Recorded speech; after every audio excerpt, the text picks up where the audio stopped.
Hi everyone. Hello, hello, hello, hello, hello, hello, hello, hello. Hello, hello, hello, hello. What? They can hear us. Or are we?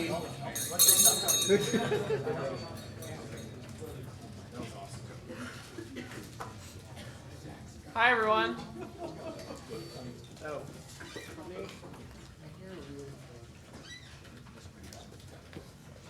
Hi everyone, I'm Jason. Welcome to the co-founder meetup hosted by the Tech Map. For those of you who hasn't been here before, sweet, welcome. If you need bathrooms, go back out the back door, down the hallway, and they're either on the left or the right. There's more beer and food in the back. Feel free to help yourself throughout this. The flyer that was on the front table, and a few will probably come through here in a second, is the list of the presenters and the speakers that are going on. We have Josh Baer coming up in a minute for a 20-minute keynote, and then we have 5 businesses giving a 5-minute pitch, 4-minute Q&A from the audience. So feel free to ask away. Saw all of our smiling faces today, or most of us. Johan is hiding in the corner. Veronica is not here. Lydia and Tonia were out front. Hello. If you have a business card, they will come by a little bit, and you can drop it in the bucket for a chance to win a t-shirt. You can also potentially have dropped it on your way in. And if you want to help out, let us know. We'll gladly put you to work. All right, some upcoming events. The next co-founder meetup is going to be on Monday, May 2nd. It is the first Monday, not the second Monday like we normally do. CTAN is bringing in a couple of their board members, and Claire England is going to be the keynote speaker for that one. So same format, but we'll have a couple of those guys in. A couple other things going on. Angel Hackathon was this weekend. Let's see, where are we at? Venture Forth, Stephen Key. All that stuff's listed on the event tab on the co-founder or on the TechMap website, thetechmap.com/events, and get a whole bunch of stuff. There's also the Small Business Festival happening the first week in May. We are partnering with that, so the May co-founder meetup is in conjunction with that. There'll be community events and a couple of all days over at the Google Fiber space. So that information is going out soon? Soon, according to the nod from Johan. Upcoming keynote speakers. So I said CTAN is coming next month. We've got Tom Singer, who if you haven't seen, he's a great presenter. I've met him a few times in June. Jan, thanks for coming tonight. We'll see you up here in July. We will. Jason, Gary, and Brett up on deck. October is Startup Week, so Brett will be as part of Startup Week. On to sponsors. I'm going to start it off. Sure. Bring up Sebastian. Go for it. Hello everyone, my name is Sebastian Brocher, and I'm the founder at Chimichurri. That's chimi.co, chimi.co. We help non-technical founders launch new SaaS and marketplace products. Basically we can help you go from idea to product and an MVP, a first iteration, so you can launch or put it in front of early adopters or investors. And so if you have an idea for a SaaS or subscription-based product or marketplace and you need help getting that built, go check it out at chimi.co or come talk to me or reach out to me at seb@chimi.co. Thank you. Okay. Let's see. Richard Rodriguez and Ski. She could not make it. She was flying back from Toronto, and she's currently sitting in customs at the Austin airport.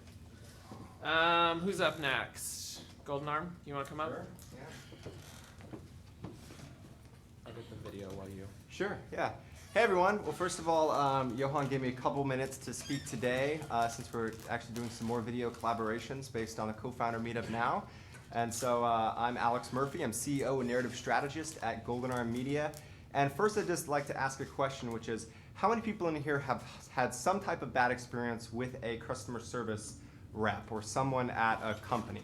whether it's a cashier at a grocery store or a person at Time Warner Cable who can never answer your questions. And most people realize that this doesn't just have an impact, you don't just feel it about that person, it affects how you feel about the business or the brand. Now, the problem is most entrepreneurs realize that when it comes to their frontline employees, but when it comes to content marketing, they think of their content as being out here, this short-term, tactical, ROI-based thing, and here is who they are. And honestly, it couldn't be farther from the truth. I get frustrated that companies spend so much money, wasted money, on content that isn't aligned with their mission or the journey that they're taking their customers on. And that's why at Golden Arm Media, we practice narrative strategy, which is the process of defining the journey that you're taking your customers, your team, and your company on. Finding those right stories. There's so many stories you can tell, but what are the right stories that are going to properly resonate with your target market? And thirdly, helping to craft that medium strategy that connects all of your content together. And then we execute on that through video, animation, and photography services. So I just had a short video to play, which we went back and interviewed 4 of our previous clients in the tech industry about their experience working with us. Is there some? Yeah, it needs to be louder though. Working with Golden Arm Media has been awesome. They came in and provided value. Is that the loudest it's gonna get? Helping us craft the story, all the way to helping us really polish the story through the editing. They've always been really fast with communication and are able to work around our busy schedules. I was really impressed by the detail that they put into making sure every shot looked good. Not everyone is used to being on camera. Well, just stay quiet if you can. Golden Arm Media was able to coach them and allow them to genuinely express whatever it is that we were talking about. Telling the Makersquare story is not just going to be a one video thing. We're going to have to tell more stories. We're really just going to come back to Golden Arm because they nailed it this first time around. One of the biggest things that's been really helpful and really effective for us at South by Southwest is how quickly Golden Arm responds. They can do really quality work really quickly. Everything from the animation graphics, the ideas that we came up with were far surpassed by their animation team. It basically got to the point where it's like, whatever idea you have, let's run with it. The still photos and videography work that they did, and the entire package of what Golden Arm delivered was far, far better than our expectations. Everything that we do to be able to condense that down and convey that message to people in a quick, concise, and beautiful manner is precisely why we wanted to work with Golden Arm Media again, because they do that so well. One of the things that we were looking for was a video production company that could go from concept to completion, that could take the essence of the message that we were trying to communicate. We could lean on Golden Arm, and they knew what we wanted and almost read our minds. They executed from those concepts through to a finished production, holding the integrity of the information we were trying to communicate, and we're very, very happy with the results. I met Alex at the co-founders meetup right away. I felt like it was a really good fit, that I was in good hands. I knew the kind of the content I wanted to portray, but I didn't know how to portray it. So Alex and the team really spent some time at the beginning thinking from a creative standpoint about how the heck we can convey this message. We really talked about what our messages are, what our values are, and really how we can distill that down into one short video that can really explain our mission. I couldn't be happier with both the video for presentation purposes as well as just to have there on my website to draw people in, ultimately gain more customers. So thank you guys, and then just 2 quick announcements and I'll be done. The first is that we're now the official media sponsor of a Tech Ranch. So if you know any Tech Ranch startups, we'll be packaging exclusive media content for them. And then also, like what Johan said, I encourage everyone to come out to the Small Business Festival. It's going to be an excellent event. We'll actually be live streaming all the premium festivities as well as packaging some content for viewing afterwards. So thank you guys very much.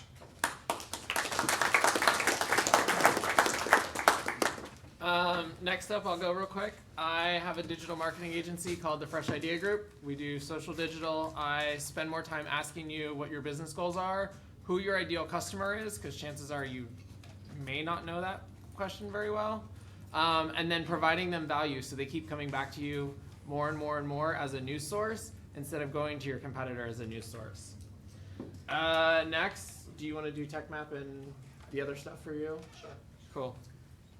Hi everyone, I'm Johan Borch. A few of you guys know me. So basically, we actually get one of the biggest sponsors, which Joshua Baer is, owner, CEO, and founder of Capital Factory. So they're actually one of our biggest partners and sponsors because we couldn't do it without them providing the space, which is pretty awesome view. And then I wanted to cover the tech map. What we're trying to do, we started just small as a social platform for entrepreneurs and technology individuals, and now we're forming it to be bigger than that. At this point, we're starting to compete against bigger companies like Eventbrite because we want to become the next place for social and ticketing and networking because we have real time, not just in the events that we put together, but also online. So hopefully you guys are part of the tech map. It's free, and fill out your information, your pictures. We do watch who's there or not there. If you creating fake accounts, we will know and we'll just delete them. We want to have quality individuals instead of quantity. So be part of it, and hopefully you get connections between other co-founders or employment or whatever you're looking for at that point. Drujo Promo is actually my wife's company. The shirt that he's wearing, that's something she actually does for us, the hats. So whoever's going to the raffle is going to have the chance to win one of them. Pitch Deals is a startup that I did a while back, and actually I'm starting to think about restarting it at the end of this year, but I want to first just focus on the tech map, but I won't talk too much about Pitch Deals. Other than that, I want to mention the Small Business Festival, which is coming up. There's a lot of community events that we're doing. They are free. The main event's happening at Google Fiverr, and that's a pay event, it's a premium event, but we'll have great speakers like Brett Hurst and other ones are flying in from all over the place. So definitely sign up, come to our community events. They'll be in different locations. Capital Factory is one of them. There'll be Orange Co-working Space, Tech Ranch, and some other ones. So definitely sign up for that. At least, check out some of those speakers. That's pretty much it. Okay. Cool. Okay, thank you. Yes, I would bring Capital Factory up as the sponsor, but since you're coming up in a minute to Keynote, we'll hold that one. Sounds good. Okay, like I said, tonight's format, Josh will be up in a second. We'll do 5 pitches. You'll have 4 minutes of Q&A after their 5 minute. Please help us clean up the room and condense all your trash to that wonderful trash can in the back of the room. After the presentations are done, we do have this room till 9 o'clock, but at 9 o'clock, I do have to be that mean guy and push you out of here like herding cattle. Because the Capital Factory staff wants to clean up and go home as well. Any questions? Sweet. There's the list of presenters. I'll have that back up in a little bit. You also got the flyers that were on the tables. And real quick, so bring up Josh. He is the founder and CEO of Capital Factory. He's been an entrepreneur for a while and very involved in the community, the startup community, the entrepreneurial world. And I think we all recognize his name very well. So, are you ready? I'm ready. Cool. Awesome. Thank you. We fixed it. Okay. We were going to give a presentation, but we decided we would just wing it. So, awesome. Well, welcome everybody. How many people have been to Capital Factory before? For me, awesome. All of you. All right. How many people have been here for something other than a meetup? Handful of you. Okay. A lot of you. All right. Great. Cool. So my name's Josh Baer. I was going to really quickly introduce myself and Capital Factory and a little what's going on, and then try to open it up for Q&A and talk about whatever you guys want to talk about. A couple other things, just as we were making all those announcements, I couldn't help but think of other announcements. Tuesday, tomorrow night, is a happy hour here for the Ride Scout Big Data Challenge, which is a big, basically like a pitch competition where there's, I think, about $20,000 in prize money, plus you get the opportunity to get customer introductions to some big companies. So that's a really great thing tomorrow. In addition to that, the Small Business Summit, like they said, we're really excited about that. We're going to be participating in that as well. We'll have an office hours session for small business people to meet with mentors that can help them. We'll have a pitch session for Austin startups that have stuff to sell to small businesses, and some other good things going on there too. So you should check that out. Also, something I'm personally really passionate about. I hope all of you are registered to vote because our city council has all kinds of a big upcoming vote on May 7th. So regardless of how you feel about it, I hope you get out there and vote because typically our community does not vote, which means all these laws get passed for us that we don't necessarily have a say in. And I really care about what gets passed then. I'm for Prop 1. You guys can do whatever you want to do. I want to make sure we still have Uber. I don't know, anybody take an Uber here? A couple of you. For me, that's what it's about. I want to make sure that we have that and we still have those options. But whatever you think, I hope you get out and vote. Myself, I started out as a tech entrepreneur. I started my first company in college in my dorm room in 1996, which sounds so long ago now. And I bootstrapped that first business, ran it for about 10 years before I sold it. It never became that big of a business. I had about 60 people working for me, had a couple $1 million in revenue, and then probably at the same point I could have gone and raised a bunch more money to make it bigger. I sold it. So that was really good for me and for a bunch of my employees, and let me start angel investing and starting more companies and other things like that. And I was really fortunate through that to meet just so many other great people that I was able to get connected with, and usually their companies worked out much better than mine. But one example is that as Brett Hertz's name was mentioned a lot here tonight. He is a good friend of mine, and when he was getting started with Bazaar Voice, before he had his team, while he was hiring them, he had my team go build the first version of Bazaar Voice. And so we built the beta while he was coming and hiring his team, and then handed it off to them. And I got equity stock like one of the first employees in Bazaar Voice, even though I was actually never an employee, which was really interesting because that was the first time I got stock at the very, very first day, and then the company eventually went public, and I got to see what happened with that. It ended up being worth millions of dollars. So that was really cool. Also was really lucky to connect with Jason Cohen, another really good friend of mine, when he started WP Engine, which is another awesome company here in town. It's doing really well. They haven't IPO'd yet, but I think there's a pretty good chance. And that's probably the best company I've ever been involved in. It's pretty awesome. It's been great to be part of that as it's grown. And along that way, I started investing in a lot of companies, and that's really what led to Capital Factory. It started out as a way to get together other investors who had a kind of similar philosophy, who really wanted to pay it forward and help other people start their businesses. And that was kind of the beginning of it. And what it's grown into is obviously much more than that. We're really a community. We have our goal is to be the center of gravity for entrepreneurs here in Austin, and a big part of that is things like this. It's meetups. One part of that is we want to be the best place to host your meetup. So we have a great staff that takes care of it, makes it really easy, and a really good room. And there's, you guys have your own cameras, but there's cameras in all the rooms, so these all get recorded and streamed, and just anything else we can do to make it a great place to meet. And so because of that, we had over 1,000, almost 1,000 meetups here last year. So that's kind of like 2 or 3 every day, and brought in about 50,000 people. So basically that's all of them. Our goal is every entrepreneur and every programmer who might become an entrepreneur comes here for something sometime, and we get to meet them.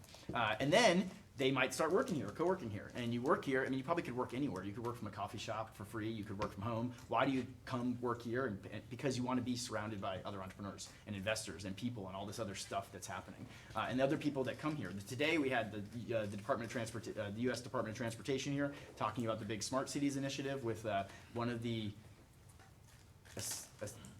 Deputy Assistant Secretary of the Department of Defense and a bunch of our city council members. After that, right before that, we had the ambassador to Australia was here today, and then I just met with Uber about what they're doing around the Prop 1 stuff going on. So there's all kinds of interesting people coming through and investors coming through, and then we have a mentor network. We have a mentor network of about 150 of all the top CEOs and founders here in Austin. And they basically volunteer their time at least once a month to pay it forward and try to help other people out for free. And so that works out to about at least 10 people a day that are on our office hours calendar, so that if you work here, you can go, and every day there's different people you can go pick to meet with and try to get some advice from or get some help from, and that's for free. But maybe if you really like them and they really like you, maybe they invest in your company or become a really close advisor or something like that. And through that, we also have a fund where we then invest in companies that the mentors invest in. And so all of that's really designed to really help feed this whole ecosystem where we're helping companies to find the people they're going to hire and find their co-founders and things like this, and then connect with mentors and investors and other people to help them out, and then bring and use all of that to attract big companies like Ride Scout coming in, who's owned by Mercedes, or Google, or Dell, or BBVA, or these other big partners of ours that come in and want to buy stuff from the companies or invest in them or buy the whole company or other things like that. So that's the quick kind of rundown of Capital Factory, and I think we probably have another 15 minutes or so, and would love to answer any questions you guys have about anything you want. It can be about my company. It can be about Capital Factory. It can be about your company. One last thing I'll leave you with is we do, for anybody interested in starting a company, we do a regular speaker series here every Tuesday. So every Tuesday at 4 o'clock, there's a different set of talks that we rotate through. I do them almost every Tuesday. The first Tuesday of the month is Intro to Fundraising, how to meet your first investors. The second Tuesday, which is tomorrow, is how to get into an accelerator. And we cover all the different accelerators in town, not just Capital Factory, so Techstars and Y Combinator and lots of other options. We have other founders there that have been through there to answer questions. The third Tuesday of the month is Intro to the Austin Startup Scene, which is for anybody that's new to Austin or new to the startup scene and looking to get a job there or plug into things and trying to figure out how to navigate it. We have a happy hour after that every month. It's also just for anybody that's new to the startup scene and wants to meet people. And the fourth Tuesday of the month, we're doing a new one now, which is Intro to Crowdfunding. And this will be the first time we do it, so we'll see how that goes. But there is nothing about crowdfunding in Austin somehow, so we're gonna make that. And then what we used to do on the fourth Tuesday of the month is Intro to Mentoring and Investing, more for investors and people who want to become mentors here. And we're now doing that, it's actually gonna be tomorrow morning, Tuesday, the second Tuesday at 10 a.m. So if anybody's interested in that, would love to tell you more about that too. So, and all of that you can find at atxstartupscene.com, and that has all those different meetups. And like I said, they happen every Tuesday. We rotate through different ones.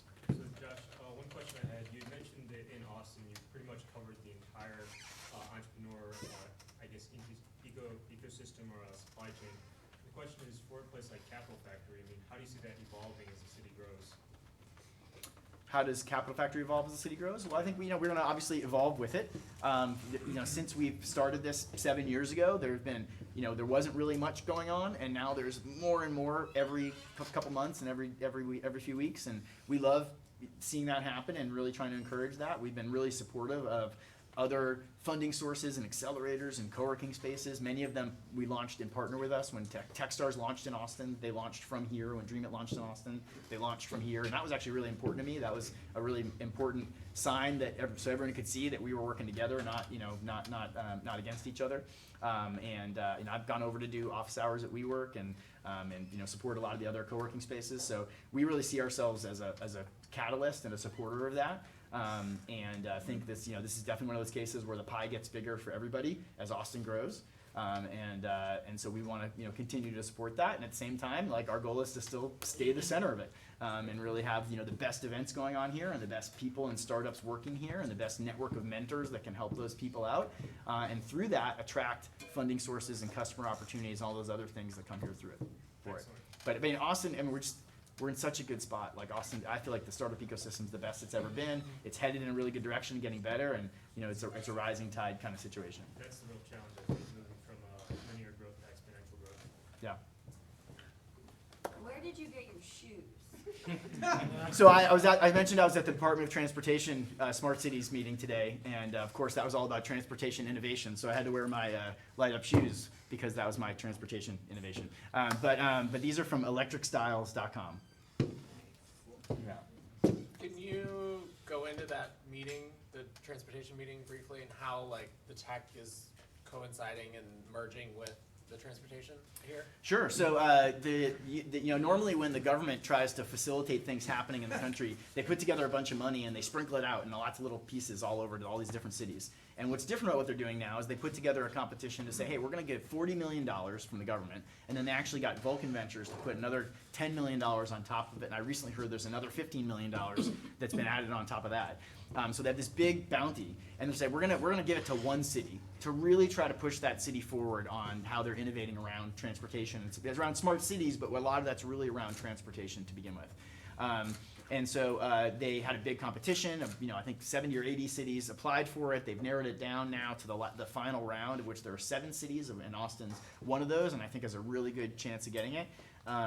So now, as part of that, the people from the Department of Transportation are traveling to each of those 10 different cities and doing roundtables with a bunch of people from the city and other kind of innovation groups like us that are kind of connected to it, to learn about each city and to, as part of them selecting who's going to go get it. And then the city has like an army of people working on this proposal, that are putting together this big proposal to submit in a few weeks as our final submission to the plan.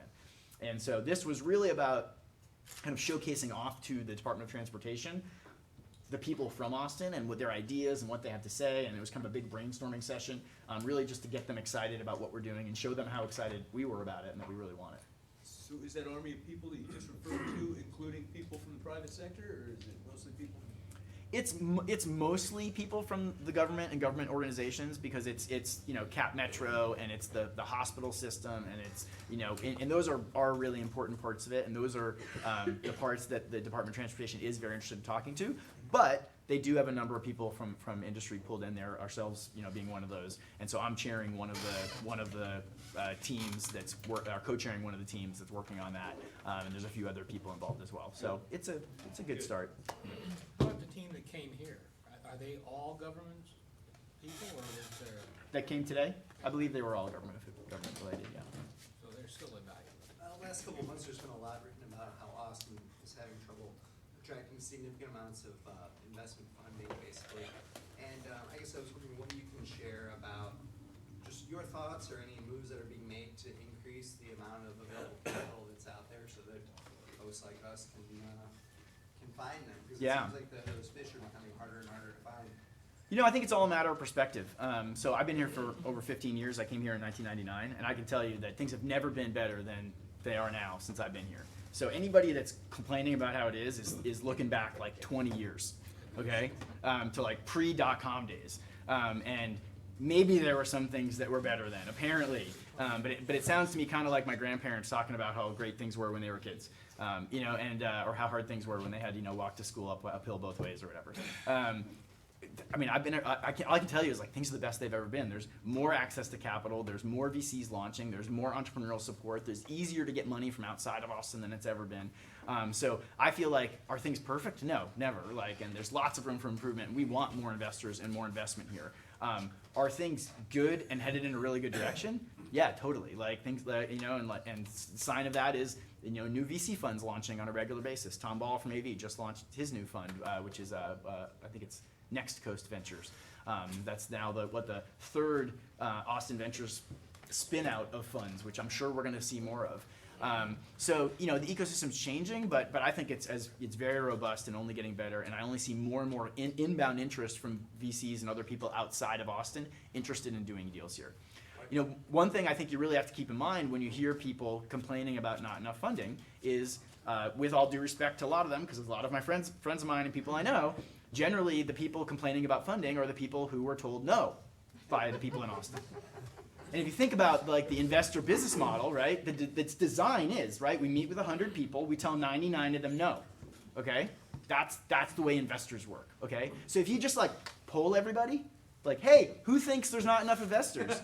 Well, there's this real selection bias in that. Of course, most people are gonna say there aren't enough investors and I should have been said yes to, right? But that's just not how it works. And if you look at the people that did get funded, you know, most of them are not the ones complaining.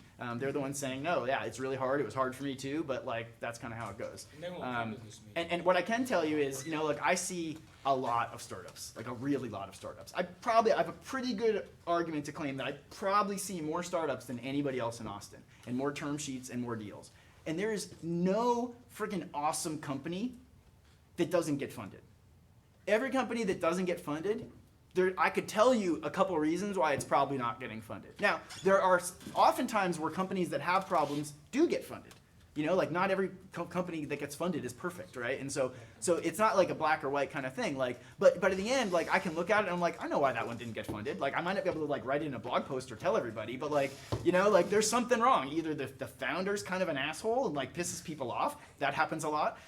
Or like the company just doesn't have enough traction. Like they're like, look at all the traction we have, but you actually go benchmark that against other things and it's not quite enough. With consumer, that's a big example. It's really hard. So I think, you know, I think it's kind of, I don't think it's, I don't think it's really true. I mean, not that we don't, I mean, you know, I'd like to see more venture capital and I'm encouraging that, but I don't think we've got some big problem. I don't think there's anything wrong with our VCs. Like, it's just the way it is and it's only getting better. And I think it's really unproductive and actually potentially harmful to go whine about it and complain about it. Because when investors like see Austin entrepreneurs saying, oh, there isn't enough funding and we should have gotten funded, but we didn't. I don't think they think like, oh, wow, like that's a big opportunity. I think they think like, oh, wow, there must not be anything worth funding there. You know, like it's kind of like being like kind of standing on the sidelines at a dance and crying that nobody will dance with you. Like that's not attractive. You know, like so that's my opinion on it. Like I mean, obviously straight up, I mean, that's my raw opinion of it. But you know, it's like yeah, I think would it be nice to have more investors? Yes. Are we getting more investors? Yes. Is there anything productive about whining about it? No. So. One thing I've also heard is Austin investing is very, very conservative also. So Silicon Valley, it's investing in a lot of innovation. Yeah. Austin, So that's another great point. So another thing when people complain about Austin investing, they say things like that, but that is not about Austin. That's about anywhere that's not Silicon Valley.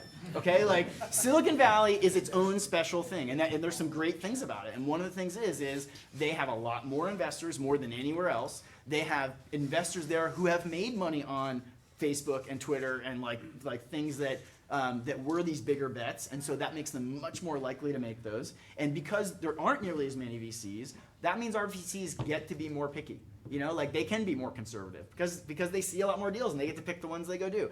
I don't think there's anything wrong with them. And as we get more VCs, it'll kind of naturally, I think, sort itself out. As we get more VCs moving here from the West Coast and other places, which there are every year, then they're going to bring more of that DNA. So I think that is true, but and I do think more investors will help with that. But it's somewhat situational. I see that, yeah. It sounds like Capital Factory has a portfolio to leverage to kind of start bringing that talent and that investor network over to Austin. Yeah, we're trying. I mean, the other thing I'll say though is also I talk to a lot of people in the Valley too. Nobody out there thinks it's easy to raise money.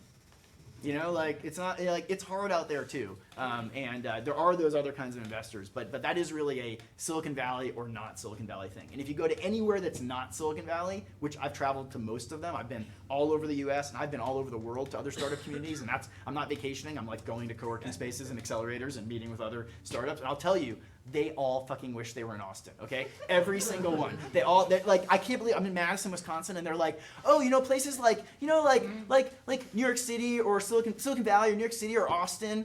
And I'm just like, what? Did you just put that in the same sentence? Like, and like everybody looks up to us and wishes that they had our problems. You alluded earlier to the fact that we were having better access to capital from outside of town. And that brings me to the question of how is Austin distinguishing itself quite differently than Silicon Valley, New York. I come from the New York area, the triangle down there by Atlanta, Georgia, and the rest of that kind of stuff. What I see as a New Yorker who basically has spent the last 30 years associated with Texas is that it's a much more collaborative, cooperative, kind and gentle kind of a place. I mean, people seem to absolutely give a shit about other people.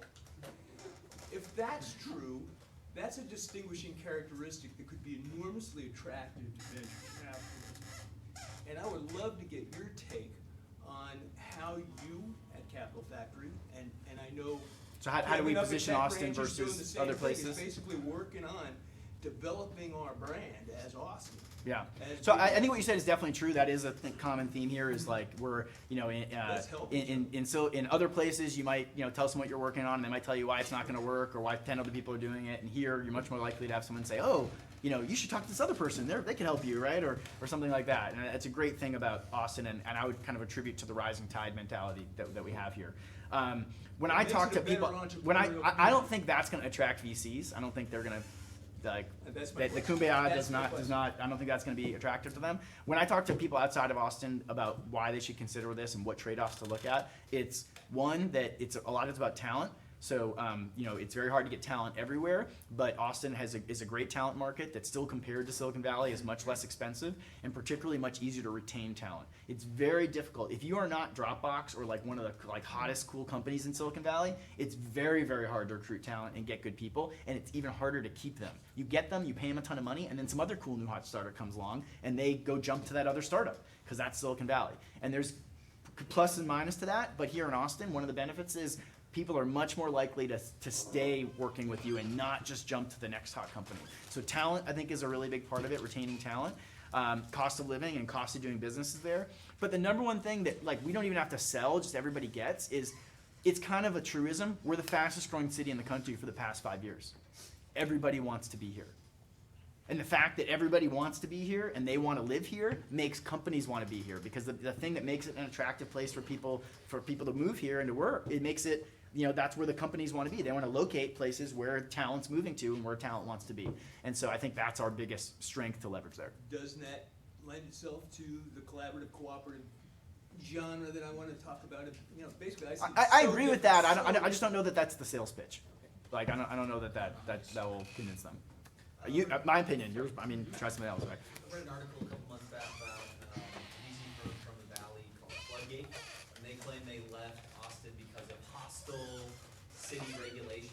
And it was a poorly written article. I was curious about that. Yeah, so Floodgate's Mike Maples. He's a good friend of mine. He's actually lived in Austin for a long time. His dad still lives here, and he cares about Austin a lot, which is why he wrote that. It was a misattribute. It wasn't quite worded right, and the wording matters. What he said was that he will not invest in any sharing economy companies in Austin because of what the city council has been doing around the sharing economy. He's investing in Austin. Has invested in many times in Austin. He's continuing to invest in Austin. But he said, I wouldn't do a sharing economy company because it's too uncertain with how the city council is responding to that. And so, that I understand. And the big thing to me about that, I'm not mad at him for saying that. I'm really glad he said that, because honestly, there's probably a lot of other VCs thinking that, and they're not going to say it. They're just not going to do it. Right? Nobody else is going to tell us how they're feeling or put themselves out like that. They're just going to decide not to go do it anymore. And so he's saying that. I bet you a lot of other VCs were thinking that. And that's one of the reasons why, for me, that I'm going to vote for Prop 1. I think it's really important that we send a message to the rest of the country that says, no, actually, Austin is open to innovation, and we're not going to let that kind of thing happen. And one of the things about Prop 1 is if it passes, it actually locks in the 2014 laws that our last city council passed. It locks that in for 2 years, which is exactly the mess. What we need to tell business and the rest of the country that no, things aren't going to change. Here's what they are. Because the biggest thing that scares businesses and investors from coming is not knowing the rules and feeling like the rules are going to change. And so that's actually, I think, the biggest thing that we'll get out of that is we need to just lock it down and be like, no, it's not going to change. Here's what it is. We're back to normal. We're open for business. I think we have time for maybe one or two more questions. 2 minutes left. Curious about your connections to China. You have a lot of China connections. Sure. So I've been to China twice last year, and it was fascinating. I was really interested in going there because I felt like it was one of the biggest gaps in my knowledge of thinking that was obviously a really big, important innovation economy coming, and I didn't really know anything about it. And so I, as part of that, am part of the National Committee on U.S.-China Relations Young Leaders Forum, which is a group designed to bring together leaders from the U.S. and China to help them understand more about each other, and that was a really great experience for me. And next month, there's going to be a big Chinese investor summit in Houston, which I'm helping to put together, and there's going to be like hundreds of Chinese investors coming, and they're going to do a day trip to Austin and come here and come through Capital Factory, and startups going to pitch to them and things like that. And so we're really looking at, one, how can we get obviously Chinese investors looking to get money out of China into Austin companies and have them fund companies here? How can we find great companies there that are ready to expand into a global market, into the U.S., and help them navigate launching into the U.S. through Austin? And then finally, this is probably a little further out from us, but then how can we help our best companies go launch into the Chinese market, right? And so I think those are the interesting kind of components of that. And we, for Capital Factory, we want to be a facilitator of that. We want to be a conduit so that exactly like what's happening, when a whole bunch of Chinese investors come over, we're able to make connections from them into the Austin startup community. And if there's anybody from here looking to go over there, that we've got introductions and connections to make for them to help give them kind of a soft landing in that way. Last question. Who do you see running for city council or the entrepreneurship scene? Oh, that is a good question I'm thinking about right now too. So if you have any suggestions, let me know. We need Austin tech people to run for city council. That's one of the biggest things we need. People who understand these issues. So I'm definitely interested in meeting people that are interested in that. Awesome. Well, thanks for having me. I hope you guys have a great time tonight and start some companies. And I'm just Josh at Capital Factory, if I can help you guys with anything. So send me an email. Thanks.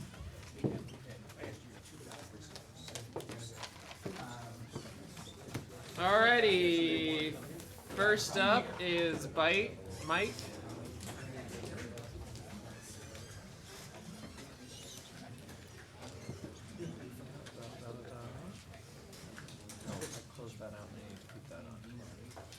Good. How are you? Good. So the screen, because it's a PDF, you have that. This isn't going to work, but if you hit this arrow, Okay. you can go back and forth.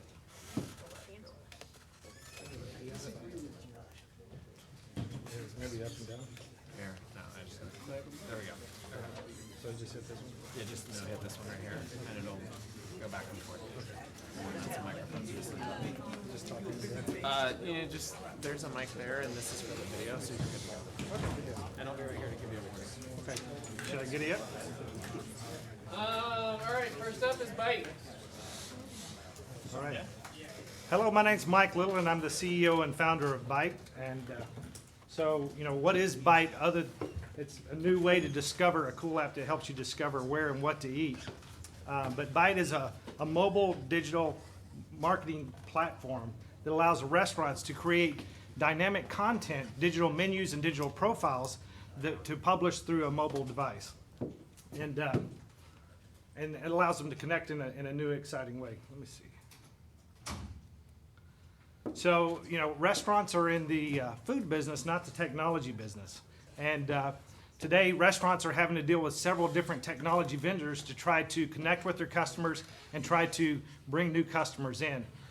Bite makes it simple to allow them one platform to go out and be able to create dynamic content, be able to connect with their customers through push notification. How do they leverage big data and analytics in a seamless way? So our plug-and-play architecture makes it really simple for restaurants to go to the cloud and be able to build their digital content and be able to publish that and be able to interact with their customers in a new, fresh way. So let's talk a little bit about the discovery process here. So we want to make it really simple, and I'm really proud of this because it took a couple of months for me to design this. This is called the dynamic home screen, but the idea is it's all geolocation based. So depending on where you are and you want to know where the best burger is, you push a button. So everything's tag based. So you can say, show me all Mexican food restaurants that are around me, or show me the best burger around me, or show me gluten-free items that are around me. And you push a button and you instantly get results from that. And everything that's red is an actionable item that you can go in and touch. So here we are, we're drilling down into where the consumer can now, they're navigating to discover, decide, and devour what they're going to eat. We list everything, again, it's geolocation, so it finds your current location, and it sorts from the distance of your current location. So the idea is, what restaurants are close to me, and we give a list view and a map view. And you can touch and click, and then you're starting to drill down into that. This is what we call the restaurant profile page, and this is where the restaurants get really creative in creating this real-time dynamic content. So they can actually update their current location, which is really good for food trucks, or they can change their profile pictures, and all this information, again, is to help consumers decide where and what they're going to eat. So all the information on there, the overall restaurant grade, which is generated, we don't let users rate restaurants, we ask them to rate menu items, and all that information, it rolls up into a dashboard to give the overall restaurant grade. But what we do is we integrate in all the social media, one button click. You talked about Uber earlier. You can one button click and have Uber pick you up and take you to the restaurant. And again, this information is all dynamic and in the cloud, so that if the food truck needs to shut down or they need to change their hours of operations, again, it's just a one button click to update the information. So now we're drilling down into the menu item. This is where we're different than Yelp and all the others, is because we like to say, see it before you eat it. So the restaurant builds a full digital menu, and you're able to go down to each menu item. So you pick appetizers, and you're able to swipe through and see not only what each picture looks like of each menu item, but you get to see what 500 people said about that one individual menu item. Again, it's about, hey, I need to get out of the box and not order the chicken fried steak every time. I want to find something new to eat, and what's really cool and happening. So we say, see it, review it, grade it, snap it. These are all actions that a user can take. And the cool thing about this is when the user walks through the door, it unlocks features in the app. And so if the user leaves feedback or grades an item or shares on social media, they earn points, and those points unlock prizes. So this is a big picture of how it all works, but the important thing is everything's tied into an analytical system that gives trends and tracking for the restaurant. So they can say, 3 o'clock on Friday, my hot wings are hitting a C. Why is that? I have a training problem. So the analytics are really important for the restaurants to be able to track trends and see problems before they actually occur. So what's so cool about this is now I can actually scientifically prove who has the best breakfast taco or chicken fried steak or Mexican margarita because 10,000 people voted. So I call it American Idol on steroids. And so we can say, who really has the best barbecue? Is it Austin or Kansas City? And we can actually have people vote for each menu item. So where are we at? We've launched and we have several restaurants that are signing up. We have over 10,000 users using the app. We're sales and marketing. We're out of development, hallelujah. And we're raising funds to take over Austin, one bite at a time. So join me in this food revolution and download Bite and go discover some great food. Thank you very much.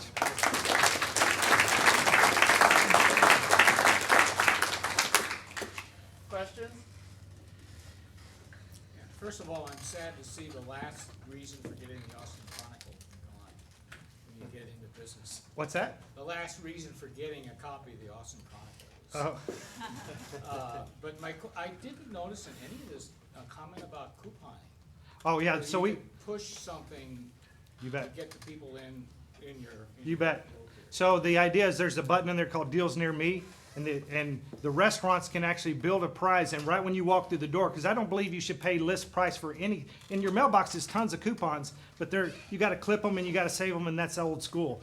Right when you walk through the door, you get a push notification that says, "Congratulations, here's your first prize," just for walking through the door, which is that coupon to redeem for 10% off or whatever it is. But the restaurants can build prizes and push to their consumers that coupon, and then we have metrics to show you push at 10 o'clock in the morning, at 11 o'clock, how many people walk through the door and redeem that coupon. So that's all built into the system. The whole couponing, the rewards, the loyalty program is all built into the system. Is there a CRM there for the? Oh, you bet. So when you walk through the door, the customer contact information is added to that restaurant's customer contact database. Now they can directly communicate, and they don't have to go pay for advertisement and what I call shotgun marketing. They now can directly communicate and say, "You've been here 39 times, you're a VIP, you get free iced tea for life," or whatever it is.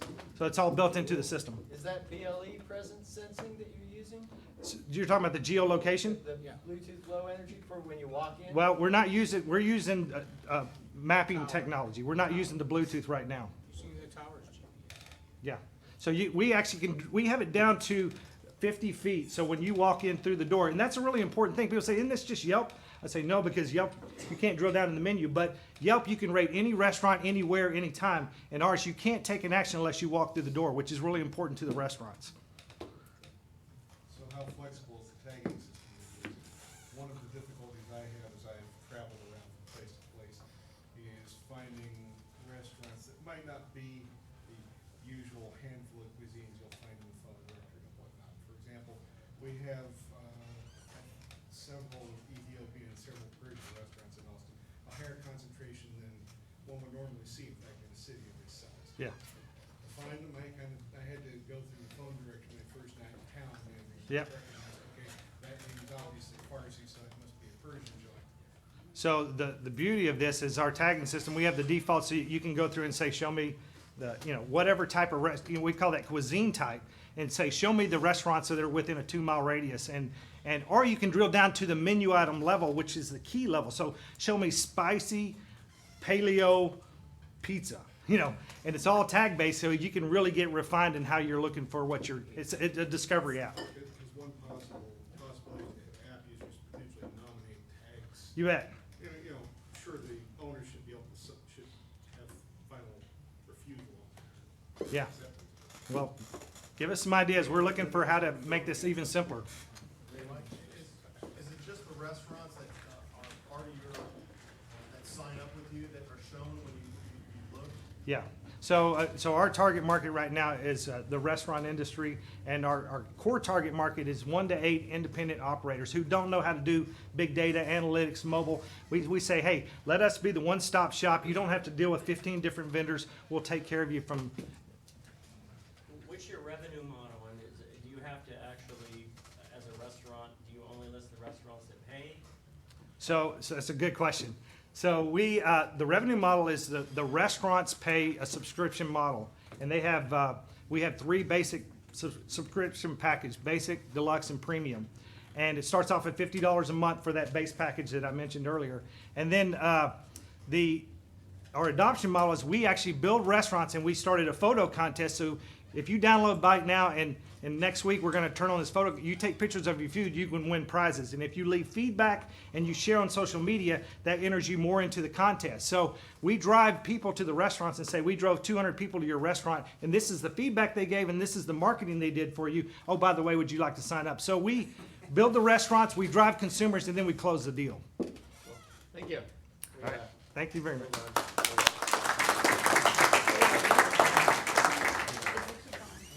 I noticed that the pointer is not working, right? Oh, that's PowerPoint, or that's, he had a PDF. Okay, so the pointer is. Yeah, the pointer is. Yeah, I know. Yeah, it is. Here, you can hold on the.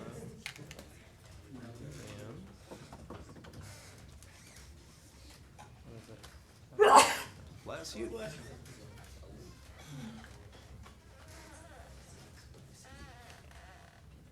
All right, and now we have Carlos with Dance Festival. Welcome, and thank you for coming. Before I begin, let me show you a quick video to introduce you to the world of international dance festivals. So, again, click.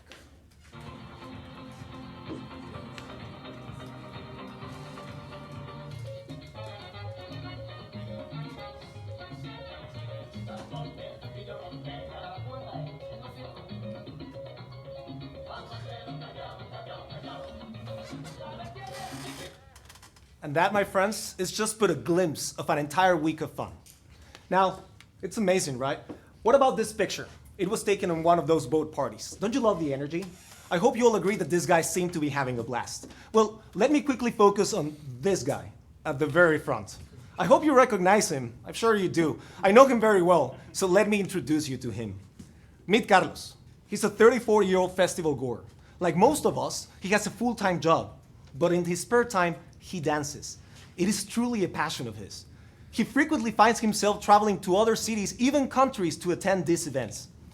And with over 10 international dance festivals under his belt, he can truly say he loves attending these events. And like him, there are millions more. Now, meet Leslie. She is the Salsa Casino Mayan Congress festival organizer. She's ambitious and wants to grow that event to make it the top Cuban salsa festival on the continent. And like her, there are hundreds more. Lastly, let me introduce you to Ramses. He's a world-renowned Cuban salsa dancer, instructor, and performer. Aside from teaching locally, he travels around the world to attend various congresses to teach. And like him, there are thousands more. So what do they all have in common? They all comprise the dance festival trinity. Without any of them, there wouldn't be a dance festival. And what is it that they all share? Well, they all share a passion for dancing. They all want to have fun. But above all, they understand that they need to connect and find each other to make it happen. Now, everyone has their own goals and everyone has their own challenges. Carlos, on the one hand, he needs to find the information he's looking for fast and easy, preferably in a single place. Now, he faces the following questions. How to do it? How to find new information? How to find information in new places, new cities, new countries? Where to find that information? And above all, how to keep up with all the new information that keeps coming up, events and instructors. Leslie, on the other hand, it's kind of obvious. She wants to grow her event, but she faces the following challenges. She's not tech savvy.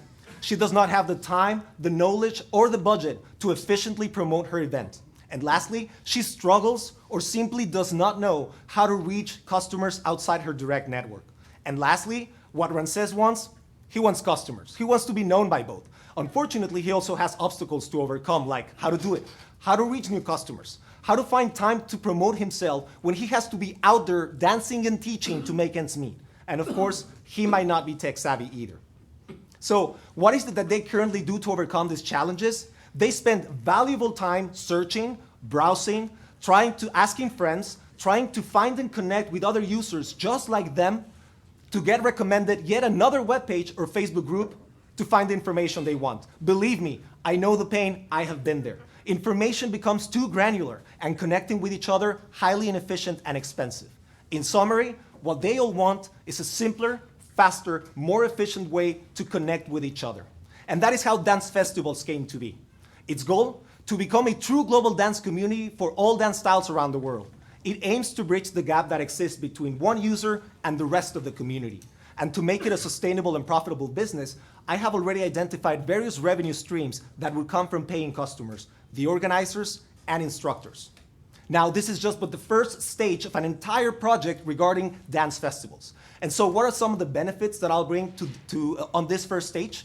For dancers, allow them to find the information they care most about their events and instructors. For organizers, to grow their event. That's what they've been looking for. That's what they want. Grow their event by reaching a global community of dancers, allowing festival goers to find them, even if they're outside the direct network, to create a virtuous cycle. And for instructors, to promote their skills and have customers customers find them.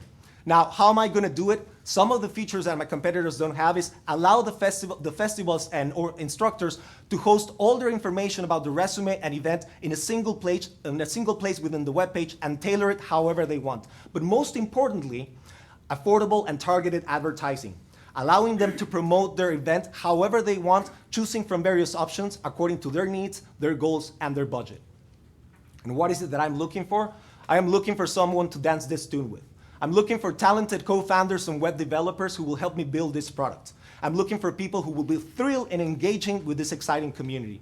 And lastly, I'm looking for mentors. I'm looking for people who have been there and can guide me through the challenges that I will be facing.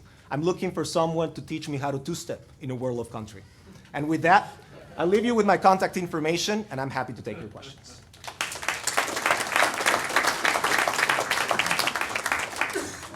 And I need Joshua's shoes, by the way, to make it. Yes?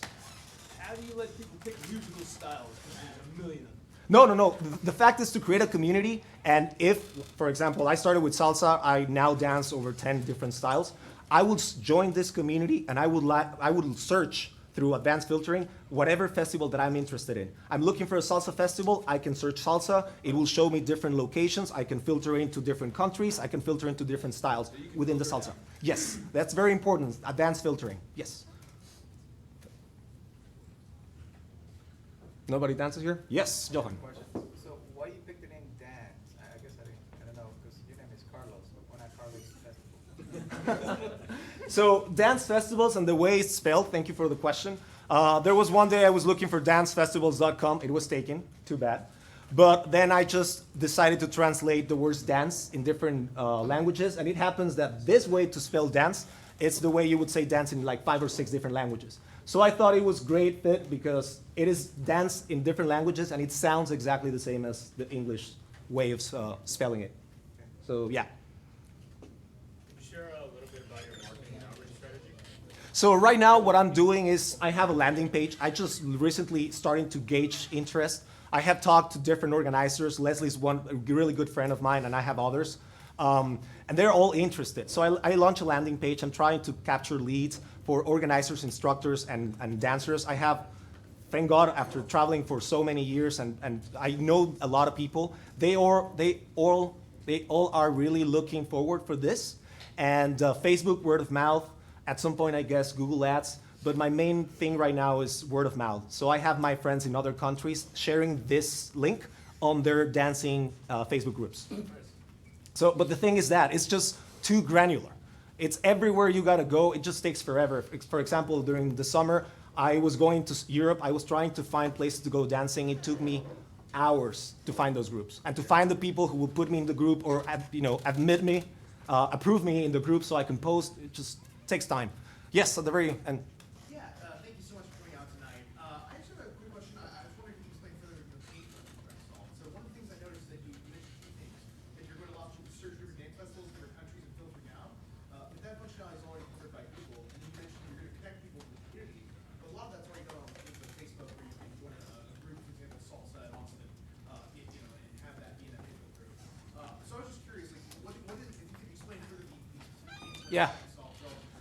So there are three main users, and I talked about all of them. If you look from the paying customers, as an organizer, I want to grow my event, okay? If I want to grow my event, how am I going to reach customers that are outside my direct network? How am I going to reach customers that are outside Austin? It's really hard, and a lot of them do not really know how to do it through Facebook or Google Ads. I am planning on spending the big bucks to to bring traction to my website, and then they can promote themselves within the website. Now for users, and I'll tell you this, that was my example. It took me over an hour to find the right salsa, Cuban salsa group in Turkey, to be able to contact someone to be able to see there was an event in Turkey that time. Here, you will just go in, Turkey, Cuban salsa, bam. That's how you found it. And now another really pain point for instructors, they're looking for customers, and customers are students and event organizers who will bring them. If you're a very famous instructor, you don't really need to know or do anything. But if you're starting, you need to get your name out. And this is a great way to have a profile page that, once again, if I'm an event organizer and I know someone, easy, I can contact them through Facebook. But if I'm an event organizer, I'm looking for a Cuban instructor that is new, so it's cheaper, how am I gonna know John Doe? I can just search Cuban instructors, this budget, well, not budget, but this location, and it'll be easier to find that information. So it's just creating that community. Thank you. Yeah, okay, thank you.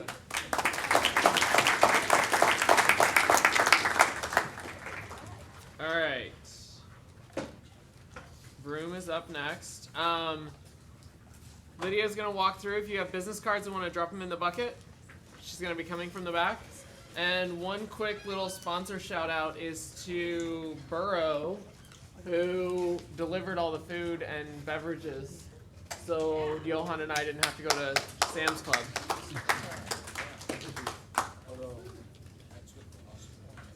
That one. Jason, can I have the clicker? Yeah. You can have clicker. You all ready? Yeah. All right, have fun. Okay, we're doing a little bit different type of presentation. We're gonna do a little bit of a skit for you guys to present a problem and a solution. So my name is Nissa. This is, I'm Caleb. and I'm Angel. And so, all right. So here's the setting. It's Friday night. Caleb and I are hanging out. We don't really know what we want to do. And so we're in the process of deciding what to do. And here we go. Hey Caleb, how was your week? Oh, it was all right. How was yours, Nissa? Oh, it was long, you know, sat in that cubicle all week. Oh, It's you're telling me about it. Gosh. so glad it's Friday. What should we do? We should go out, get a drink, you know? I don't have much money right now, though, but I really do want to go, like, get my dance on. All right, well, like, where should we go? Like, what should we do? Got any ideas? I don't know. We always do the same thing. We always end up, like, at the same 3 places. And we definitely need, like, a special, and I'm, like, budget's really tight right now, so, you know, but we want to do something. I've got, like, $5. Hey, Angel, how's it going? Hey, guys, what's what are you up up? to?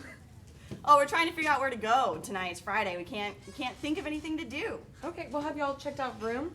Vroom, what's a Vroom? What? So, Vroom is this really awesome new app that connects you one-to-one with your favorite vendors. You can also find a lot of really awesome new places there.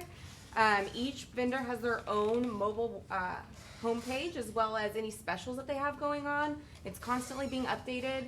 And it's free. It's on the Apple Store right now. You can download it. So I can download it right now and find a list of my favorite places? Yeah. Immediately? Uh-huh. All right. I don't have my phone. Do you have your phone? No, I don't. I got my phone right here. Oh my God, let me download it. Oh, great. I found mine, too. Oh, this was super easy to sign up and log in. This is great. I don't have to connect through Facebook. I can No just have it for push me. notifications? Yeah, this is great. Awesome. Awesome. Oh, we should definitely check out Posse East. Look at that happy hour. And next weekend, I they've got to love that save the place. date. All right, we're going. Thank you for Done. telling us about Vroom Angel. Yeah, you guys are welcome. Thank you, Nissa, Angel. Hey, I'm Kathy Peel. This is Carrie Peel. We're Vroomers too. How many here know what CRM stands for? Raise your hands. Pretty much everybody. Okay, customer relationship management, for those who don't know it.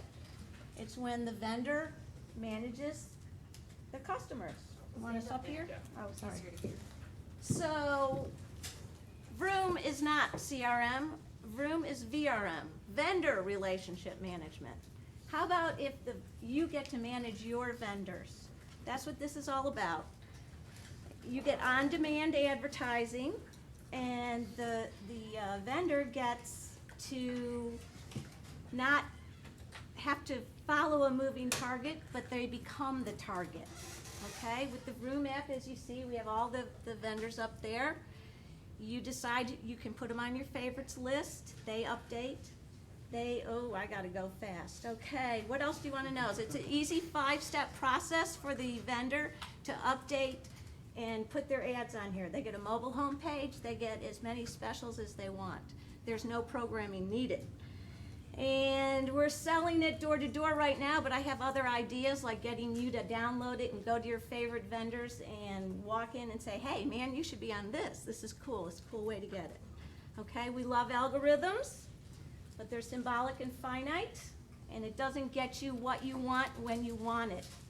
Vroom does. You go there when you want to be advertised to, not when somebody else thinks they know what you want. Okay? What else? You want to say a few things? Well, does anyone have any questions? We can go to Q&A. You got 1 minute left. Oh, that's okay. We'll go fast. Okay. It's a very simple, easy download. It's free. So we charge the vendors $30 a month. Hopefully they'll pay for a whole year, $360. The other idea I did have to get people to get their favorite vendors on there is you go out there to your favorite vendor after this is over tonight and you say, hey, check this out. You should get on this. Sign them up for a year, you get the $30. You can do that as many times as you want. It's So, not. I was just gonna say, Okay, since, go ahead. okay, we all know e-commerce software has become very popular, and a lot of businesses were was easy for them to put up a storefront very quickly and use that technology to expand their market.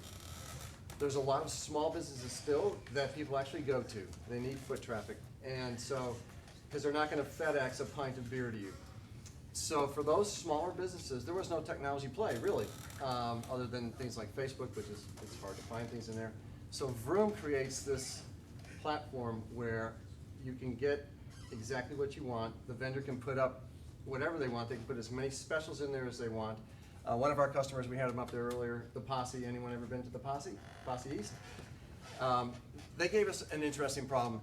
They say that when there's a home football game, they're very close to the campus. These other teams come into town and they travel well. So, for example, West Virginia, and the manager of the Posse was saying, you know, I have no way to connect with these people, and I know they're coming to town when there's a home game here in Austin. And now I've got this way that I can create a special for my West Virginia fans when they come to town. And another thing about Vroom is, one thing, we're not always searching. On Friday nights, we don't always go to Google and say, geez, Google, what should I do? I have no clue. The favorites part of Vroom is really nice because you can put vendors on there that aren't Vroom vendors yet, and then that gives us a little bit of a sales lead, and we'll go talk to them and say, look, people have put you on their favorites list, and they're looking for you and want to follow you on Vroom. Okay. 3 minutes for questions? Yeah. Okay, questions. I hope you all will go to the iPhone store and download it. Try it out. It's simple. Yes, go ahead. When I went to your website, the first thing it said was to sign up. I was curious why, so it took until I got here today to find out more about it because all it said was sign up. Yeah, I know. That's the one thing So I was that's. curious about that. We're MVP. We just launched. I'm trying my hardest.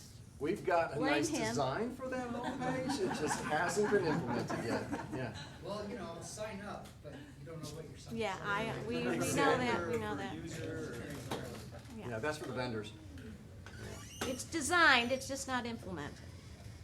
Okay. Yes. So there's a lot of locale specific stuff here, so how are you gonna scale this? Well, that's the problem. Like I said, you know, I was going to be like Tom Watson, and instead of taking my horse and buggy out, I was going to take my iPad and phone and go door to door, and obviously that's going to take a long time. That's why I was thinking about, how about if everybody who downloads it goes to their favorite place, talks about it, tells the vendor about it, hey, I'd like to find you on here and have your specials so I know what's going on, you know. Especially like the music venues. You know, how many times do you look at the Chronicle and say, oh, I'd like to go see them, and then you leave the Chronicle at the coffee shop, and you don't remember who's where when. So here, they can just take a picture of that same ad that they've paid a lot of money to put in the Chronicle, and it's on demand. You have it whenever you want it. And of course, then the vendors who are on Vroom, I'm hoping that everybody who walks in their door, they say, hey, download this, and they get the special. Okay, they're room-only specials. I'd like to make it a little unique. But you've also got an interesting sales plan. Go ahead. This is your sales plan. Well, I told them to download the app and go Oh, sell it. So, download the app and go sell it, again. Okay, more questions? Oh, come on. Has anyone ever heard of, I'll ask a question. Has anyone ever heard of vendor relationship management? No? I can't say that as a consumer, I ever think of anywhere I go and spend money as being a vendor. That's a kind of a foreign terminology from a consumer perspective. Okay, bars, nail salons, restaurants, what do you call those places? They're stores. Okay. Places, but I don't think of them as. Businesses, okay. Well, okay, so, and all those businesses are managing you right now, right? Every time you go on Facebook, they're watching what you're doing, and when you do a search, right, and then you get those ads sometimes. And sometimes you like them, and sometimes you've already bought the product and you don't like it, and sometimes you might click on it. I don't know. I know click-through traffic is about 2%, so. No, it's you know. less than that. So, oh, you know, I'm trying to help them out a little bit. They're in the same ad space as I am. So now you get the chance, with this, the vendor becomes the target instead of you being the target. And they're there when you want to be advertised to. Sometimes when you're on Facebook, do you always want to be advertised to? Do you look at those ads, or are you busy doing other stuff? Are you looking for a place to go out to eat that night, or are you doing something else? This is intention economy. Vendor relationship, not customer. It's okay, customer relationship is great. It's, you know, Salesforce is doing well. But there are other ways, and if you don't want, the other part of Vroom is, okay, you don't give away all your information. It's very unique in that all you give is your zip code. You do give me your email, but that's only if you lose your password. So, check it out, and I will fix that. I told them that, and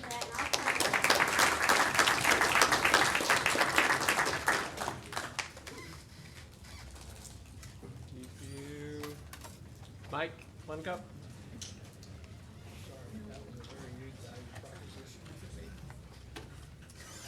Thanks. All right, you ready? You want to use this button? This right here. That's the microphone for the camera. Which one goes forward? This one does. And then the screen is up there too. Hi, my name is Michael. Over 60% of the world drank at least 1 cup of coffee or 1 cup of tea this morning. Show of hands, who had at least 1 cup of coffee or tea today? So, looks like about 60%. The rest of you people, you're probably not going to understand anything related to this. Without buying a single cup of coffee, the only decent way to make a single cup right now is with a single brewing system like a Keurig, or there's other brands coming out now. If you have one of those systems, they cost over $100 typically. Each cup of coffee is about 10 times more than what you could make at home if you just do it the old homebrew way, or it's about twice what you could get just by going to the gas station. It just so happens that 54%. Last year, 54% of the people still drank coffee from a standard drip coffee machine. And but if you try to make a single cup of coffee in one of those, like a Mr. Coffee, it's very difficult. You end up with a very weak brew or an overly strong brew, depending on what you're trying to get in between because of the big size of the basket. And who really has the space or the money for 2 different coffee makers? Because I sure don't. And if you really think about it, I mean, a coffee maker is an ancient device created hundreds of years ago, before the invention of the microwave, and basically what it does is it boils water. Do we really need these anymore in our home? Introducing Make 1 Cup. Make One Cup is a revolutionary new way to make a single cup of coffee without buying a whole new coffee maker or not buying a coffee maker at all. Basically, it allows you to put a K-cup into a standard drip coffee machine, a $30 Mr. Coffee maker, and or having no coffee maker at all. Or you can use our mesh basket and be able to do away with the K-cup, and that makes it less expensive to make that cup of coffee, and it's better for the environment. It works pretty easy. Basically, you have, and I'll show a demo later. It's hard to do right now with this in my hand. But you have a cartridge holder, and you put the K-cup right in there, and the whole thing screws up inside of a funnel or thing and cup. Or you can use our reusable mesh filter basket instead. And you take the whole coffee filter assembly out of the drip coffee machine, which is simple because they make them so they can come out so that you can clean the system. You replace the grass carafe with your ceramic coffee filter. You add water and you make the coffee. It saves counter space because it's under $15, and it's also better for the environment. It just so happens that in 2014, there were so many K-cups thrown in the garbage, it was enough to circle the earth 12 times. Using our reusable mesh filter basket, you can help to preserve the environment. The other thing is that, do we really need a coffee maker at all anymore? Make One Cup comes with a screw-on foot that allows you to put it on top of a regular coffee cup.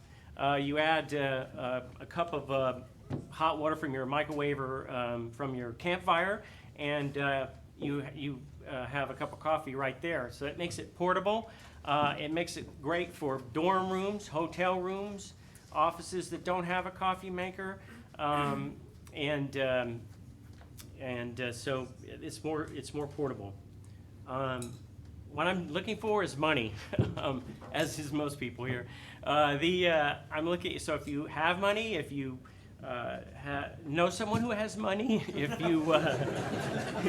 you and your friends have money, that's basically this is a better way, I think, right now, because I think this is going to take off, of earning 2 times, 4 times your money compared to the stock market right now. And I don't. 3 seconds. So 30 it's not seconds. really, 30 seconds. Oh, 30 seconds. So I was going to try to demo this. Okay, so, and that's kind of hard because there's nothing to set it up here. But basically, this is a K-cup, so you can stick the K-cup in here. This is the reusable mesh filter basket. The whole thing fits inside. So if you want to use this, that fits inside it on top of your cup. The whole thing then goes in here like that. If you're just putting this in your drip coffee machine, you unscrew that, and this whole thing goes inside.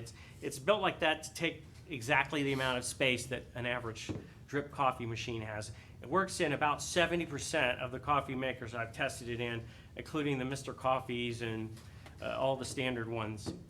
Cool. Okay, questions and answers, or questions? Question. What are you gonna sell them for? I'm probably going to list them very expensive on some kind of crowdfunding site, but I think I have a plan where I would try to sell them at least for $14.99 at first, and I'd like to do a TV commercial. That's where I think would be the best offer. Then slowly lower it down as there's more competition in China and everything. Eventually, it could go for about $7.99 at Walmart. That was my second question. Why didn't you just go ahead and crowdsource? That is my aim. Basically, this is the introduction. So I'm going to crowdsource. I'm going to, beg, borrow, and steal. I'm going to, try and get money in all the different ways that I can. I don't want to, leave any opportunity. Have you considered finding a manufacturer in China?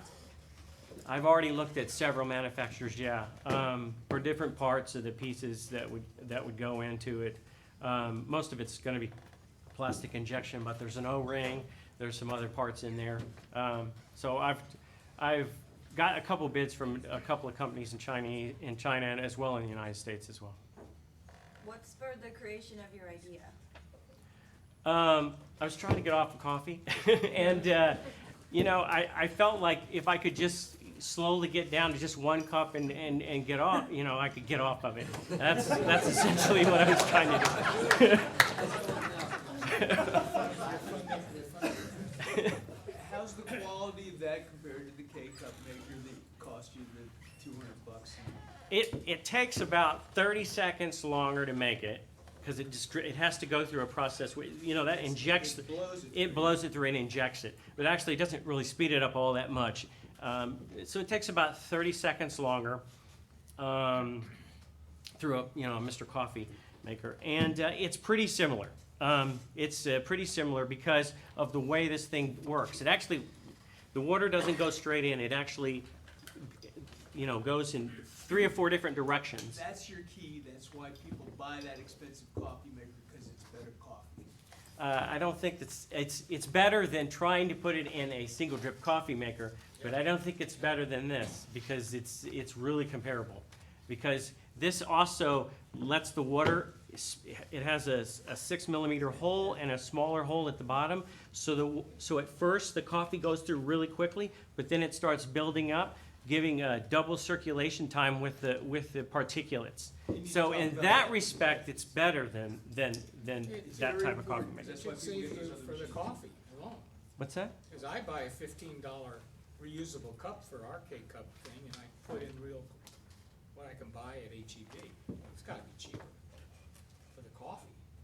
Oh, yeah, Yeah. that's the whole idea. Yeah, you can use the reusable mesh filter basket, you know, just like, yeah, not just the time. Cost of the maker. And it's also the environment, like I said, these K-Cups are, because of the plastic they're making them in, they really are going in the garbage can. There's nothing you can do about it. They're going into the waste landfill right There's now. actually recycle with Nesco. Huh? They recycle them at Nesco.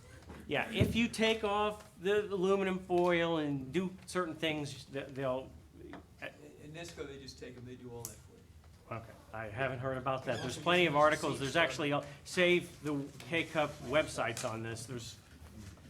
So. Last question. Do you have a patent on this? I have a provisional patent on it right now, but I need more money to get a patent. They're like, a worldwide patent is like $100,000. And so when you're all done. Now, it depends on how many different markets you go in.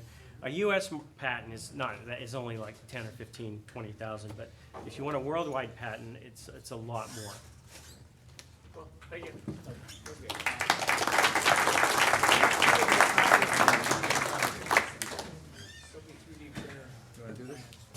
So I wanted to mention, anybody parked downstairs? Okay, we have some coupon tickets. If you guys don't have any yet, or you don't have it yet, it's $5. That I'll just give you this to park downstairs. Other than that, make sure that you guys put your business card, so we'll do the raffle at the end with a shirt or a hat, I guess. So I believe Lydia is gonna go around. We already did. You already did? That's already done. All right. Yeah. I was back there mixing everything up. He thinks I don't know how to do this. Chris, you ready? I guess so. Cool. Chris with industry tabs. Doesn't quite know. What's it do? Hang on. Kidding. Ta-da. It's that one or that one. Go for it. Hello, my name's Chris Laguna, and I'm here with my co-founder Esto, hiding back there in the back. And we created Industry Tab. Industry Tab is inspired by our experiences in the service industry. We aim to be the go-to web and mobile application, providing tools and services for employees and employers within the, within the service industries. And our mission is to modernize the way service industry operates and to promote healthy, enjoyable work environments through community involvement and quality feedback. So Esto was the originator of our idea, and he came up with the basis of it based on his experience in the service industry and the gross inefficiencies and problems within it. When we were looking at this, we quickly realized that those issues are not just to food and beverage industry, but also most service industries all the way around. Most notably is turnover. Food and beverage businesses, rather, suffer from the highest turnover rate amongst employment markets. It's 66%. Imagine losing 2/3 of your entire workforce every year and having to rehire them. It's not a very good business model or methodology. So think about how we approach this. We realize there's really not an easy, safe, or rather useful way for employees to provide constructive feedback to their employers. And that's what we're going to base Industry Tab around, is providing constructive criticism back to the employer. So we worked with a great user experience team, and we did some exploratory research and found some great bits of data. 100% of the businesses we surveyed wanted to be able to receive feedback about their business. And 82% said that they would use that feedback to improve their management and ultimately lower turnover. Employees were also excited about it. About 70% said that they would be more willing to provide constructive criticism to past and current employers without any incentive. And surprisingly, 62%, this is 2016, are still using word of mouth to find jobs in the service industries. This really gives us the opportunity to capture that market and create a good selection of tools and services that both employees and employers can utilize. Our initial target market is going to be food and beverage. The food and beverage industry across the United States is 14.4 million employees and just over 1 million employers in the United States. Those 1 million employers, 7 out of 10 are mom and pop or single operation businesses whom our services will benefit the most.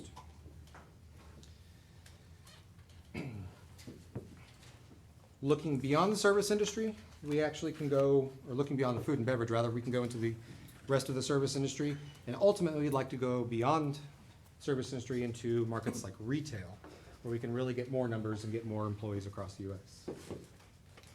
So how do we do this? As I said previously, we really want to make this a forum for constructive criticism for the employers so they and the employees can work together to elevate the service industry as a whole.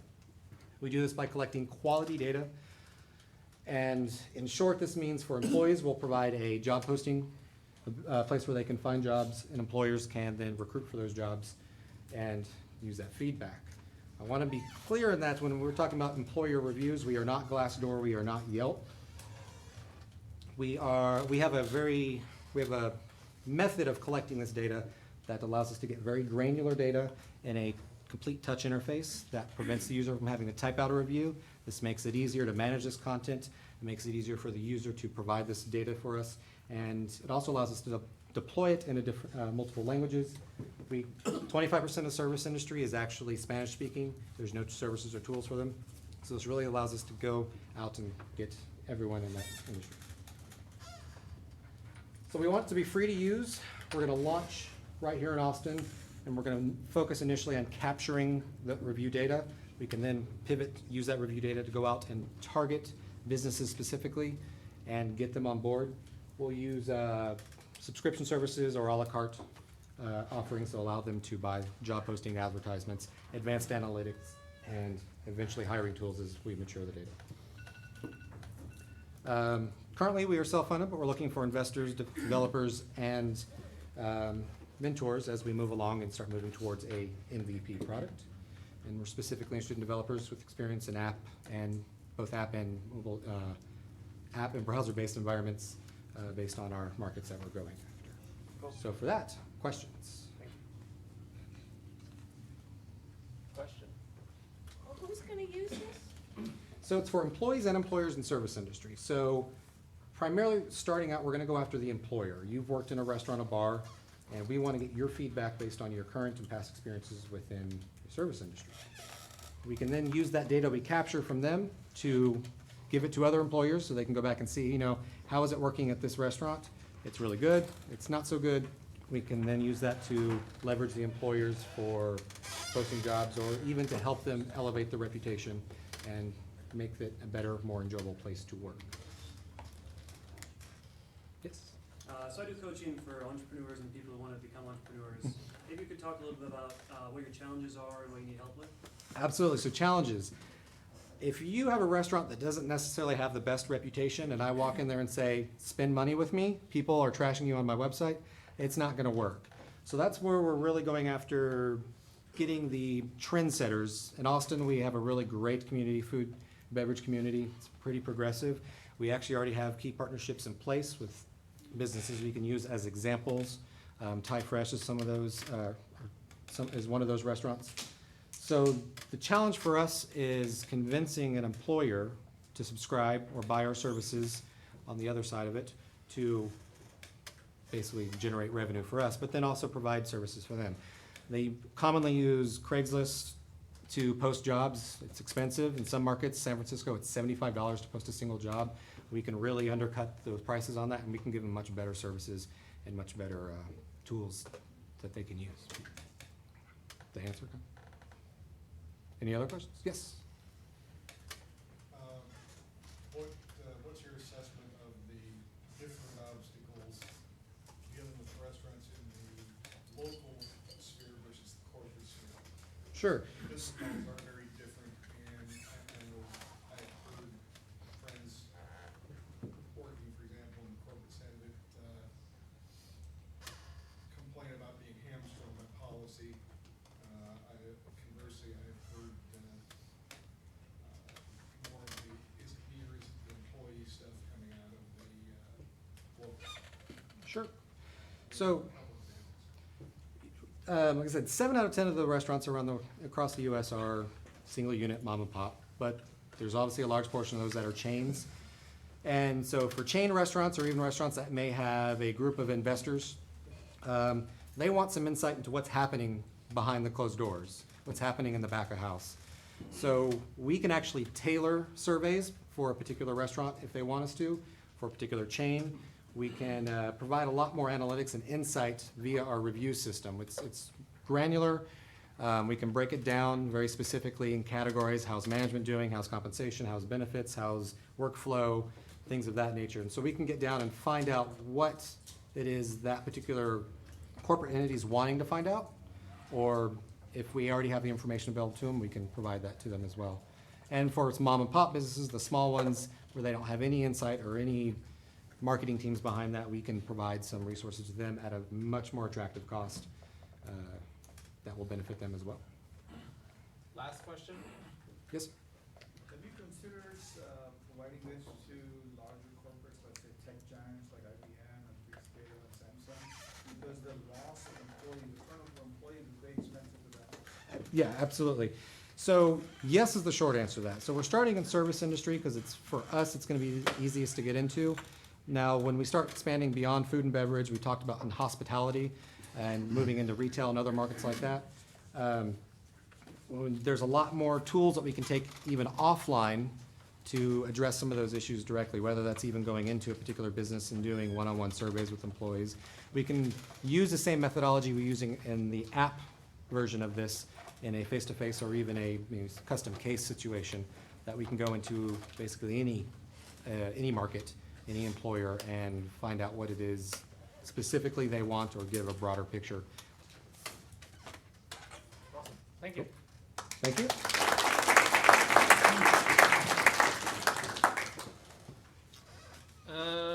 Alrighty. Oh, no, didn't come up.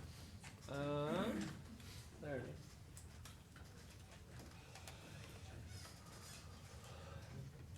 Backwards. From beginning. Alright, pick a card. You have to be present to win. Arturo Vargas. Hey! Woo! I'll get you afterwards. We're good. You get a t-shirt or a hat. All right, so everybody has these little colored dots on their tags, and you just had 5 businesses pitch and make asks for what they're looking for. Red is developer, green investor, blue entrepreneur, and yellow media. We have until 9 o'clock, and it's 8:40, I think.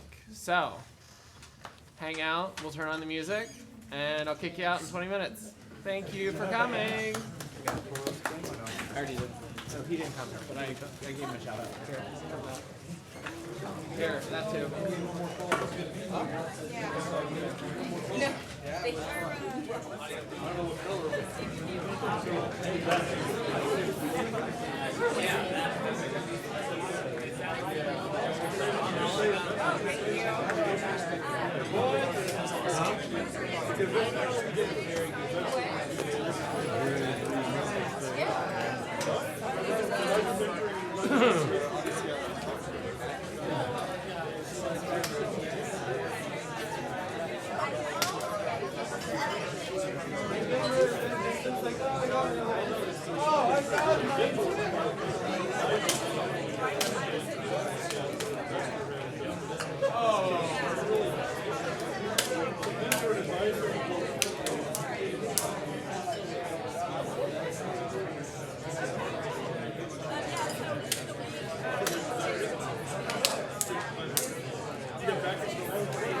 So many details that you want to talk about that you don't have enough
Given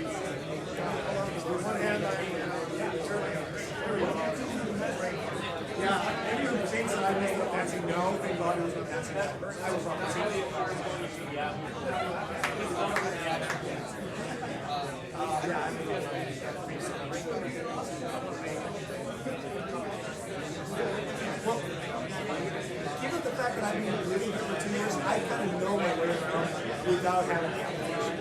But the purpose is that when you go to another city,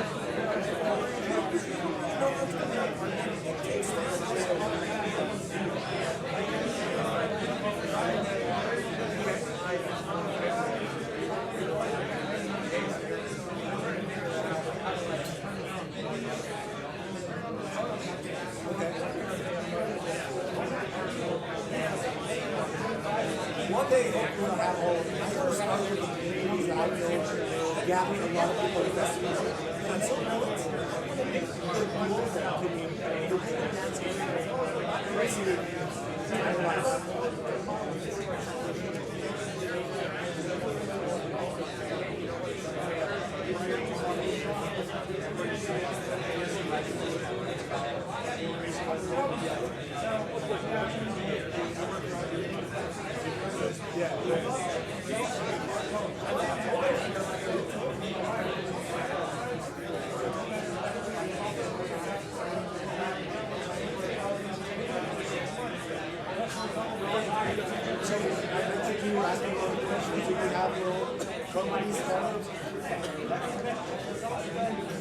So what's the best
Trade-off right there.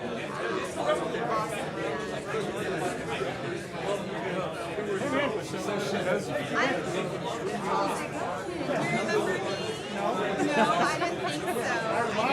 think so. I didn't think so.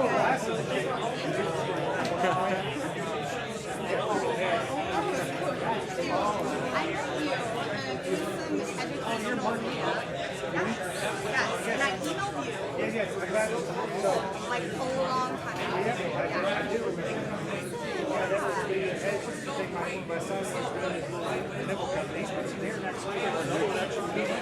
Yeah, we should definitely get together now because we're launching this.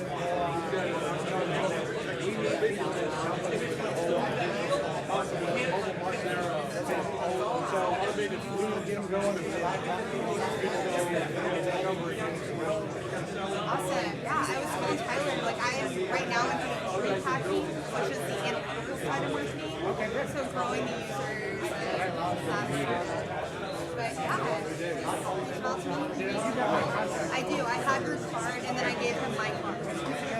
Yeah, absolutely. And great presentation. I took a video with you. Yeah, we need to go out to our website. We're doing it right, but I'm not a marketing person. I'm doing the website and we just got some videos made, and so it's getting there.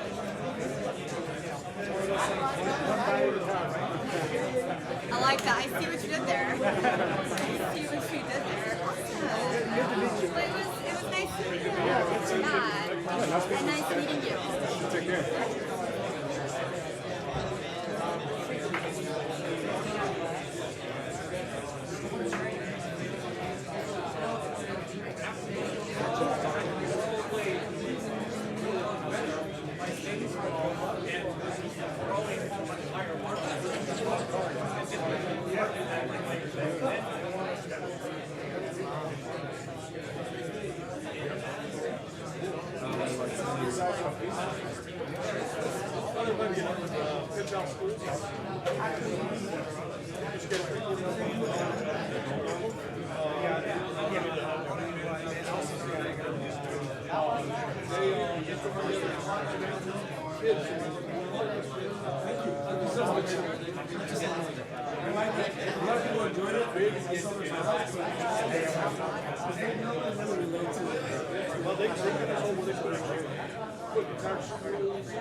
So it's all about finding those industries that are interesting. I know I want to place that.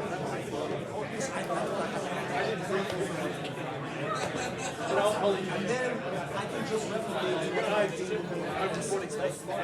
But if I start pitching the idea of all the industries out there, everyone makes those products, it's like what happens. When I get to a point to use all the yeah, think about it.